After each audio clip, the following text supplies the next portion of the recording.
Hi everybody, this is the Baseball Hut, the amazing, spectacular, terrific, the great one, the People's Champion. Your host, the Hut, and we are back here at the Baseball Hut 2. I hope that you like this video, and let me know what you think. So, as you know, San Diego Padres spent a lot of money in the past year or so to make themselves a World Series contender. Well, that has not happened. They are 7 games under 500, 4th place in the National League West. And names are starting to pop up on players they may be on the move out of California. And I don't think they were expecting this. I'm sure their fans weren't expecting that. And in fact, it seems that the fans out there have been booing their players, which is unusual for San Diego. Yeah, so they've been booing, which is unusual for San Diego. But the Padre fans have been promised a lot of wins, a lot of good times, and they haven't gotten that. So I'm going to read you from Fansided. FriersOnBase.com. Headline: San Diego Padres rumors. Juan Soto, Blake Snell, Josh Hader. Could the San Diego Padres be listening to offers on 3 big names? It's possible, but much will be determined by the team's play between now and the MLB trade deadline. Now, as you know, the trade deadline is August 1st at 6 p.m.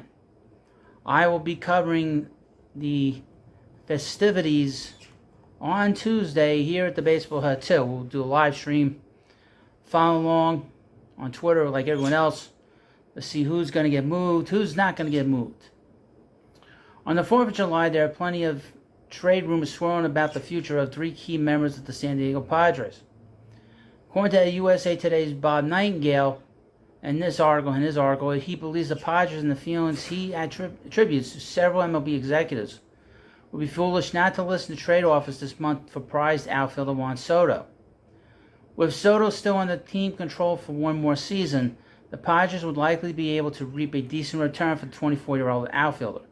Although Nightingale writes the return of the Soto trade wouldn't command the same haul they gave up to the Nationals to acquire him a year ago. Now, I would mention about the Padres farm system. Prior to them making that deal, they had one of the best farm systems in baseball. Right now, currently, last I checked, they had the 24th ranked farm system in Major League Baseball. That's the bottom third. That's not good, especially for a team that had one of the best farm systems in the league. Trading Soto is a dicey proposition, as it would likely signal retreat for the Padres from their high aspirations from the wild card. Entering Tuesday's play at 39-46 and 7 games out of the wild card, the Padres will certainly not be a 500 team when the All-Star festivities kick into high gear this weekend.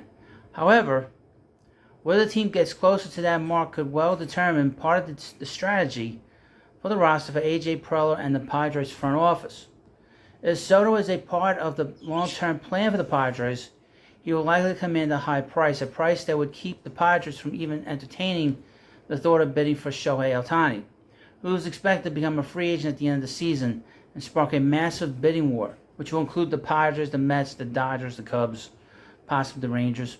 Nightingale also mentions in his article about that San Diego is expected to part ways with former Cy Young winner Blake Snell and all-star closer Josh Hader at the trade deadline, who are each eligible for free agency after the season. However, again, those moves would signal a complete surrender for the Padres in the 23 season. And those words should likely be taken at face value, as the calendar has just turned to July. And there's still plenty of time before August 1st, when the Padres will need to make a buy or sell decision.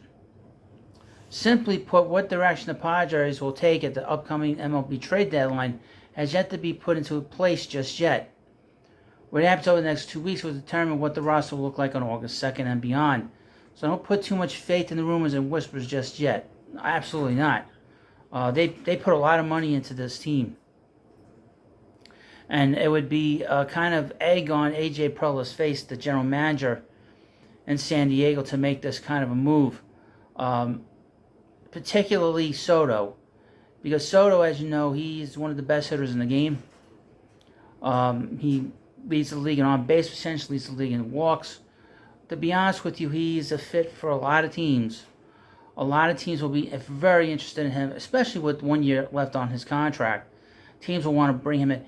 Between him and Ohtani, I would think that he's more likely to get moved based off of two factors. One, he did not start his career in San Diego. He's with the Nationals, for his career. Two, he's got one more year. So the idea that when you don't, again, if you don't have a player in your system, for a long time, you get attached to him. They get attached to them. The Padres don't look like they're attached to him. It also doesn't seem like he's going to stay there. He's a number 3. He's a classic number 3 hitter. A guy that will take pitches, work the count, hit 300, win batting titles, get on base a lot, score a lot of runs. I mean, he's a classic 3 hitter if there ever was one in baseball. There's not any real classic ones, but if there is one classic 3 hitter, it's Juan Soto. And he's only 24 years old. He's going to get a massive contract. And does he want to stay in San Diego? I mean, he got there last year. He was very disappointing last year. But his numbers have actually been pretty good this year, very much in line to his career numbers. And he has not gone into his prime yet. So we've not seen peak Juan Soto yet. We're seeing the still young Juan Soto. He's 24 years old. So he's got another year on his contract, the basic 6-year contract that that every player has in Major League Baseball. I mean, where is his future? I mean, does he want to stay in San Diego? Does he want to go to the Dodgers? Because whoever, and the Hut means whoever, loses out on getting Shohei Ohtani will be going after him. For instance, I would mention a team. Think you know where I'm going? The team in Queens would be very interested in him. I think the Yankees would be very interested in him. The Yankees would be extremely foolish not to talk about signing him when he becomes a free agent. With that right field porch and being in the middle of the line, he could bat third in front of Aaron Judge. If Aaron Judge can ever come back from that toe, there's real concern that Aaron Judge's career might be very much affected by this bump toe he has. Well, but like I said, Juan Soto will fit into anybody's lineup. You bat him third, you leave him alone. That's it. But like I said, the Mets, if the Mets lose out on Ohtani this offseason, we will be talking about Juan Soto for the next year until he becomes a free agent and signs somewhere. And he has excellent numbers in Citi Field. He has played really well at Citi Field. And he has let it be known that he likes Queens and likes playing in front of us fans there. But there are going to be other teams wanting him. The Dodgers, I can guarantee, if they don't get Ohtani, they'll want him. If the Angels lose out on Ohtani, I could see him going there. The Rangers, absolutely. The Cubs, absolutely. The Astros, maybe. For me, he is much more of a in terms of just as a player, I could see more teams wanting him than, say, Ohtani, for whatever reason. Now, I did turn down a long-term contract with the Washington Nationals, but the Nationals were bad. He knew they were going to be bad. Why? I mean, they're going to be bad for a long time. The ownership is in the process of selling the team. Who knows who's going to buy that team? Who knows who's going to purchase the Nationals at this point? And he knew that. And I think that's a big reason why he turned down that contract. He wants to know who he's going to sign with, wants to know who the ownership is. And wouldn't you? Now, Josh Hader and Blake Snell, if things don't get better, I think Blake Snell will get moved.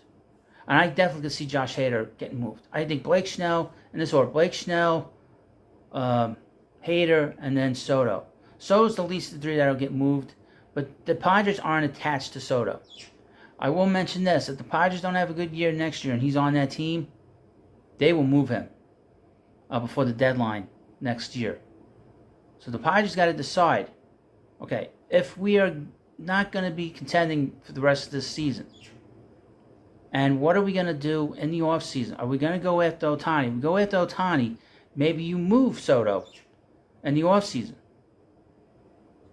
That's also a possibility. Anything is possible.